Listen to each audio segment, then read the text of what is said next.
నిన్న AI impact సదస్సులో కాంగ్రెస్ పంపించినటువంటి కార్యకర్తలు, ఐవైసీ కార్యకర్తలు ఉన్నారు కదా, వీళ్ళు భారత్ అమెరికా మధ్య జరిగినటువంటి ట్రేడ్ విషయంలో వ్యతిరేకంగా ఏదో నిరసనలు చేపడదామని వెళ్ళారు. అయితే అక్కడ ప్రజలు వీళ్ళ మీద ఎలా విరుచుకుపడ్డారంటే, చెత్త వెదవల్లరా, దేశానికి ఇంత మంచి కార్యక్రమం జరుగుతుంటే మీరు ఇంత దారుణమైనటువంటి దీనికి ఎలా చేస్తారని వాళ్ళని ఎలా తన్నారు చూడండి ప్రజలు.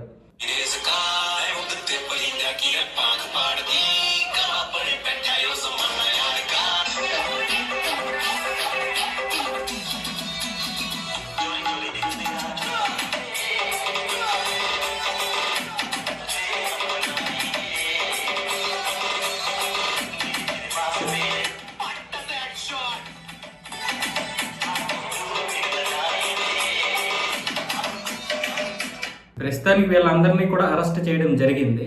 ప్రజలు తన్నినా సరే సిగ్గు రాలేదు వీళ్ళకి. ఇంకెప్పుడు సిగ్గు వస్తుందో మరేంటో.